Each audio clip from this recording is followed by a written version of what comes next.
S மக்களே, இன்றைக்கி big pass episode முடிஞ்சது. என்ன நடந்தது நம்ம ஒரு ஃப்ளோவாக பார்த்துடலாம். விஜய் சேதுபதி உள்ளே வந்தோடனே முதல்ல வந்து அந்த டாஸ்க்கை பற்றி பேசிடலாம் அப்படின்னு சொல்லிட்டு தான் உள்ளேயே போனார்.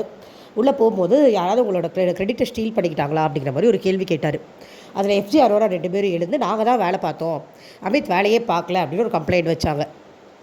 அதில் வந்து அமித் வந்து ப்ரூஃப் பண்ணிட்டார், இல்லை நானும் பார்த்தேன், நான் தான் இதெல்லாம் பண்ணேன்னு சொன்னோடனே எனக்கு வினோத் சாட்சி வேறு சொன்னேன் சரின்ட்டார். எனக்கு என்ன கேள்வி வருது, இந்த வந்துருச்சு, விஜய் சேதுபதி சார் பார்க்குறாரா இல்லையா? அவருக்கு ஒன்றுமே தெரில. இங்கே வந்து நின்றுக்கிட்டு உள்ளே இருக்கிற கண்டஸ்டன்ட் சொல்கிறத வச்சு இன்றைக்கி அமித் கிட்ட விஜய் சேதுபதி பல்பு வாங்கிய தருணம் அப்படிங்கிற மாதிரி தான் இருந்தது. ஏன்னா அமித் அவ்வளோ அழகாக அவர் சொன்ன எல்லாத்தையும் ப்ரூஃப் பண்ணிட்டார். அதே மாதிரி விஜய் வந்து கார்னிவல் ஐடியா கொடுத்தாரு. அப்படிங்கும்போது அந்த ஒரு விஷயந்தான் அமித் மேலே தப்பு. அதுவுமே எஃப்ஜேவோட தனிப்பட்ட எஃபர்ட் இல்லை, எல்லாருமே சொல்லியிருந்திருக்காங்க. இப்போ விக்ரம் அழகாக எழுந்து சொன்னார், எல்லாரோட ஐடியாவும் அதில் இருந்தது, அது அமித் சொல்லியிருந்திருக்கணும் அப்படிங்கிறது மட்டும்தான் அவர் பண்ண தப்பு. இன்னொன்று ஒன்று சொன்னாங்க, இந்த மாதிரி எஃப்ஜே வந்து பீட் பாக்ஸ் பண்ண வேணான்னு சொல்லி தீபக் சொன்னார்னு சொல்லி அமித் சொன்னார்.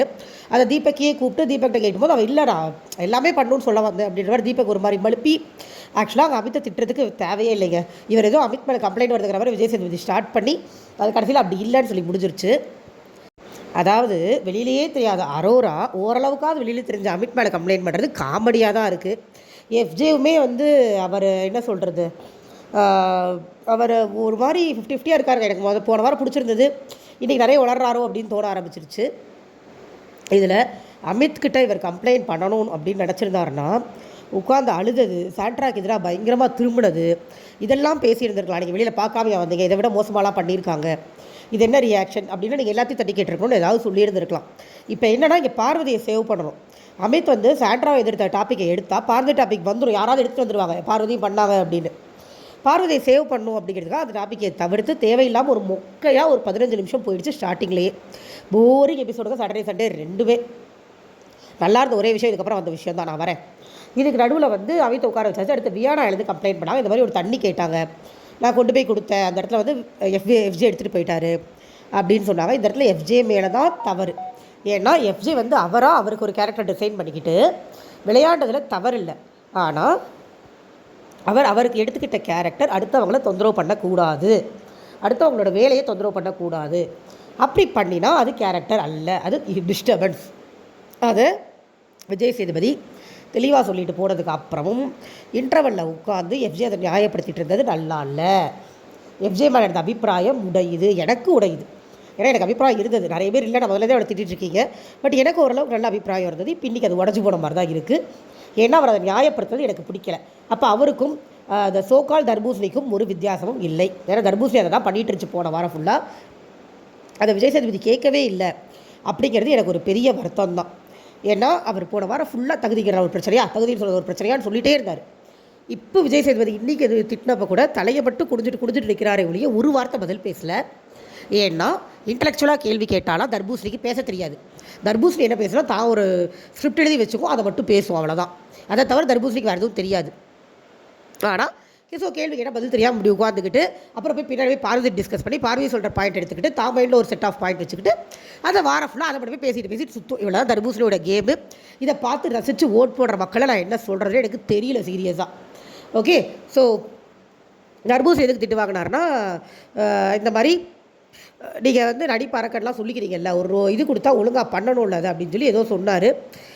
அதான் அந்த பொம்மையை அடிக்க சொல்லும்போது நீங்கள் நின்றுக்கணும்ல, அவ்வளோ வாக்குவாதம் பண்ணுறீங்க, அதுவும் ஒரு தேவையே இல்லாத திட்டம். அதை விட நிறைய தவறுகள் பண்ணுறாங்க, அதெல்லாம் விட்டுட்டு 10 பைசாவுக்கு பிரயோஜனமான டாப்பிக்காக எடுத்து விஜய் சேதுபதி பேசிய தருணங்கள் தான் இன்றைக்கி நம்மளால் பார்க்க முடிஞ்சுது.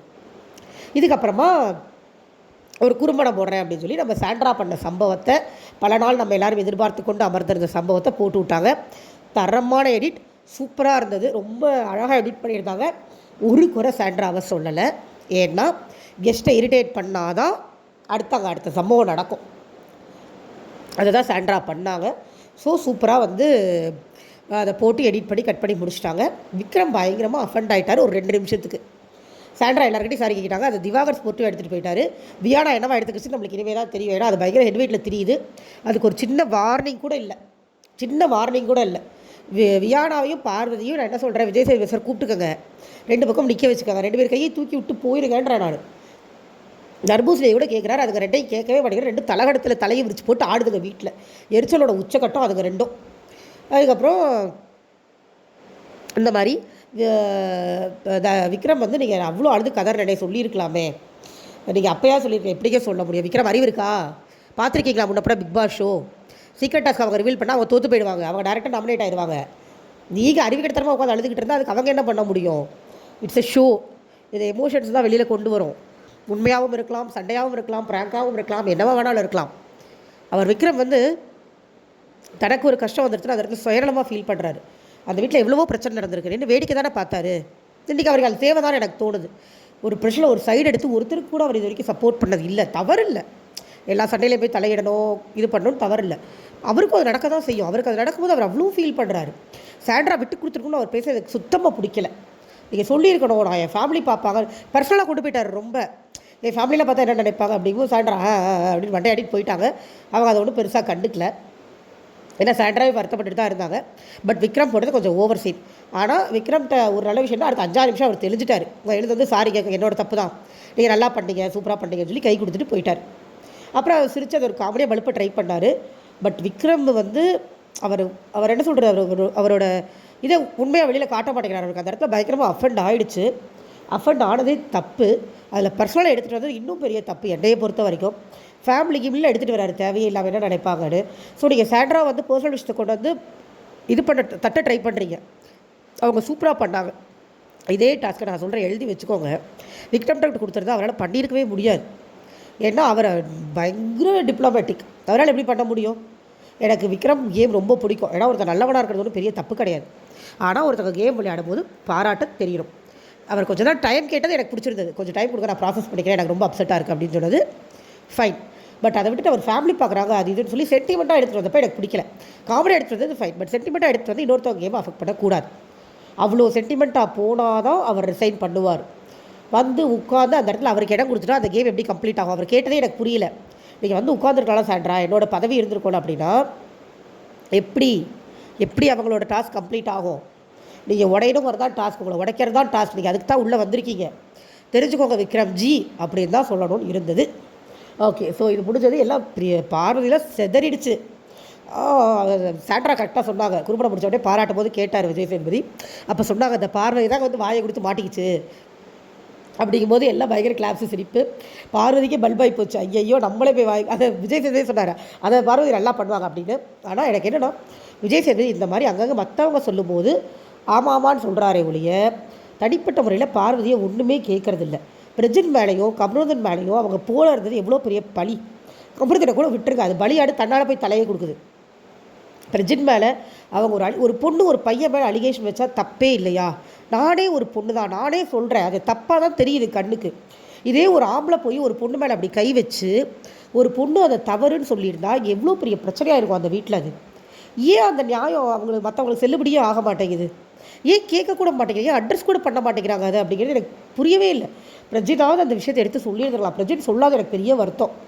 சொல்லியிருந்தா டாக்டராக கிழிச்சு விட்ருக்கலாம் அந்த பொம்பளையை. அது தப்பிச்சு, ஆக்சுவலாக இந்த வீட்டில் தப்பிச்சு போகிறது பார்வதி தாங்க. உண்மையிலேயே ரெட் கார்டு வாங்க வேண்டிய கண்டஸ்டண்ட்டுங்க பார்வதி தப்பிச்சு போயிட்டுருக்குறாங்க. இதில் சப்போர்ட்டுக்கு வேறு கேம் பிளே சாண்ட்ரா விளையாண்டாங்க பாருங்கள், அது கேம் பிளே. அத்தனை பேரும் இரிட்டேட் பண்ணாங்க. ஆனால் நம்ம யாருமே முகம் சுளிக்கலை அதை பார்த்து. பார்வதி ஒரு ஃபேஸ் ரியாக்ஷன் தான் கொடுப்பாங்க, தூ அப்படின்னு துப்பலான்னு தான் இருக்கும். அது கேம் பிளேங்கிறது சாண்ட்ரா விளையாண்டது. இவங்க பண்ணிகிட்டு இருக்கிறது இரிட்டேஷன். ரெட் கார்டு வாங்குற அளவுக்கு மோசமான செயல்களை செய்து கொண்டிருப்பாங்க. ஆனால் இவங்க பிஆர் டீம் வெளியில் முட்டு கொடுத்துக்கிட்டே இருப்பாங்க. இதுதான் நடந்துக்கிட்டு இருக்கு. Okay, so secret task reveal முடிஞ்சிருச்சு. சீக்ரெட் டாஸ்க் ரிவீல் முடிஞ்சதுக்கப்புறமா மறுபடியும் உள்ளே வந்து யார் வந்து இந்த ஒரு நாள் சம்பளம் கிடச்சா போதும் விளையாடுறாங்கன்னு கேட்டப்போ எல்லோரும் அரோரா சொன்னாங்க. அரோரா மறுபடியும் எனக்கு விளையாட தரலன்னு சொல்லிச்சு இன்டர்வல் கேப்பில். அப்புறம் மறுபடியும் வந்து சொல்லி கொடுத்தாரு, உங்களை வந்து யாரும் சண்டை போட சொல்லலை, பேசுங்க பாயிண்ட்டை, அவ்வளோதான் அப்படின்னு சொன்னார். Completely useless content. இவருக்கு வந்து எவ்வளவோ கண்டென்ட் பேசுகிறதுக்கு இருந்தாலும் ஒன்றுமே இல்லாத மாதிரி இந்த வாரத்தை மிக மொக்கையாக, மிக மோசமாக, மிக கேவலமாக விஜய் சேதுபதி நடத்திட்டு போனார். அதுதான் நடந்தது. ஏன்னா ஒரு வார்னிங் கொடுத்துருக்கலாம். பார்வதிக்கு வாரம் கேட்குறோம், ஒரு மண்ணாங்கட்டி வார்னிங் அந்த பொம்பளைக்கு போகிறதில்ல. ஒன்றும் சொல்கிறதுக்கு எனக்கு திவ்யாவுக்கு கூட எனக்கு கேட்டால் ஸ்ட்ராங்காக சொல்லியிருந்துருக்கலாம். அவங்க சொன்ன டெக்கோரம் எதையுமே நீங்கள் ஃபாலோ பண்ணுறதில்ல, திவ்யா ஃபாலோ பண்ணுங்கன்னு சொல்லியிருக்கலாம். இதில் வந்து திவ்யாவுக்கும் பார்வதிக்கும் வித்தியாசமையில் நிறைய பேர் முட்டு கொடுத்துட்டு தெரியுறீங்க. நான் ஒரே ஒரு பதில் தான் சொல்ல விரும்புகிறேன். பார்வதி இன்டீசெண்டாக தன்னுடைய சுயநலத்துக்காக அசிங்கமாக எல்லாரையும் மார்க் பண்ணி இரிட்டேஷன் பண்ணுறாங்க, கத்துறாங்க. ஆனால் திவ்யா இவங்க கொடுக்குற டார்ச்சர் தாங்க முடியாமல் கத்துறாங்க. இவ்வளோ தான் வித்தியாசம். திவ்யா வந்து தான் எல்லாரும் இரிட்டேட் பண்ணி ஒரு கேம் விளையாடணும், தன்னால் அடுத்தவங்க அசிங்கப்படணும், எப்படியாவது எல்லோரும் வெளியில் தள்ளிடணும், எவ்வளோ கீழ்த்தரமாக வேணாலும் இறங்கி தள்ளிடணும், இப்படிலாம் திவ்யா பண்ணுறதில்ல. அவங்க டார்ச்சர் தாங்காமல் கத்துறாங்க, இவங்க டார்ச்சர் பண்ணி கத்துறாங்க. இவ்வளோ தாங்க. நான் 7 வித்தியாசம் சொல்லணும்னா இதுதான் அந்த மிக முக்கியமான வித்தியாசம். இதுதான் திவ்யா பண்ணுறது இரிட்டேஷனாக தான் இருக்குது, கோவம்தான் வருது, எக்ஸ்ட்ரீமாக தான் போகிறாங்க. ஆனால் அது அவங்க வந்து பர்பஸ்ஃபுல்லாக ஒன்று க்ரியேட் பண்ணி அசிங்கமாக மார்க் பண்ணி பண்ணுறதில்ல. அது எமோஷனல் வெளிப்பாடு தான். அவங்களோட கேரக்டர் அப்படி இருக்குது. அதுவும் எனக்கு ஒன்றும் பெருசாக பிடிக்கலைனாலும் compare to Parvathy that is not bad அப்படிங்கிறது தான் என்னோடய பாயிண்ட். இதை முடிச்சிட்டாரு. இதை மாதிரி ஒரு கேவலமான முக்கியமான டாபிக் அரோரா டாபிக் தேவையே இல்லை. அடுத்து பிரவீன் எலிமினேட் பண்ணாங்க. பிரவீன் எலிமினேட் பண்ணுவோம். அவர் கம்ப்ளீட்லி அவுட் ஆஃப் கண்ட்ரோல், குதிச்சு சிரிச்சு ஐயோ இவருக்கு ஏதாவது ஆகிடுச்சோ அப்படின்னு பார்க்குற நம்ம மைண்டில் அஃபெக்ட் ஆகிற அளவுக்கு ஒரு ரியாக்ஷன் ஒன்று கொடுத்தாரு. அவர் அதை அக்செப்ட் பண்ணுறதே என்கிட்ட பெரிய விஷயம். அக்செப்டே பண்ணிக்க முடியல. நம்ம பார்த்துட்டு நம்மளால் அக்செப்ட் பண்ணிக்கவே முடியல. அரோராலாம் உள்ளே உட்காந்துருக்கும் போது அவரையே போகணும். சொல்லப்போனால் அமித் கேட்டார், அவர் போனதுக்கப்புறம் கெமிலாம் இருக்காங்களே அவரையே போகணும். கரெக்ட். ஏன்னா பிரவீன் தெரிஞ்ச அளவுக்கு கெமி தரல. ஏன்னா கெமி பிடிக்கும், கெமி ஸ்ட்ராங்காக பாயிண்ட் பேசுவாங்க, கரெக்ட். பட் பிரவீன் தெரிஞ்ச அளவுக்கு கண்டிப்பாக கெமி தெரியல. கெமி போயிருந்துருக்கலாம். இன்றைக்கி பர்டிகுலர் இன்றைக்கி ஷோ பார்த்ததுக்கப்புறம் எஃப்ஜே போயிருந்தால் கூட பரவாயில்லன்னு தோணுது எனக்கு. அரோரா தான் போயிருக்கணும். அரோரா நாமினேஷனில் வந்திருந்தா. தேவையே இல்லாமல் ஒரு நல்ல கண்டஸ்டண்ட்டை நம்ம இழந்து விட்டோம். அதுக்கு வேறு ஏதாவது காரணங்கள் கூட இருந்திருக்கலாம். என்னங்கிறது நம்மளுக்கு ஒன்றும் தெரியாது.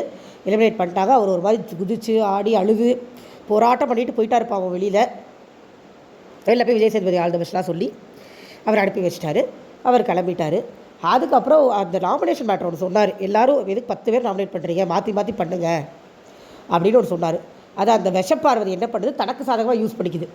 போய் சுபிக்ஷாட்ட போய் என்னை தானே சுபிக்ஷா நாமினேட் பண்ண, அப்போ நீ வேஸ்ட் தானே பண்ணிட்டேன், ஏன் இவங்களை நாமினேட் பண்ணால் வேஸ்ட் பண்ணதான் அர்த்தமா, இவங்க வேணும் சுபிக்ஷா கம்ப்ளைண்ட் வைக்கக்கூடாதா, எனக்கு புரியவே இல்லை. அதுவும் அந்த லூஸ் மண்டையாட்டுது. உங்களே சுபிக்ஷாவுக்கு தைரியம் இருக்குது, ஆனால் அறிவு இருக்கான்னு கேட்டால் கண்டிப்பாக இல்லைன்னு தான் நான் சொல்லுவேன்.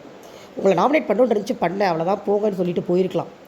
இப்போ பார்வதி என்ன ரெஜிஸ்டர் பண்ணுறாங்கன்னா, என்னை நாமினேட் பண்ணிங்கன்னா வேஸ்ட்டு, நானாக ஸ்ட்ராங் கண்டஸ்டன்ட்டு, நானாக வெளியில் போயிட்டேன்னா உங்களுக்கு தான் போர் அடிக்கும் அப்படிங்கிற மாதிரி தன்னைத்தானே பெரிய ஸ்ட்ராங் கண்டஸ்டன்ட் என்று தற்பெருமை தட்டி கொண்டு போய்விட்டார்.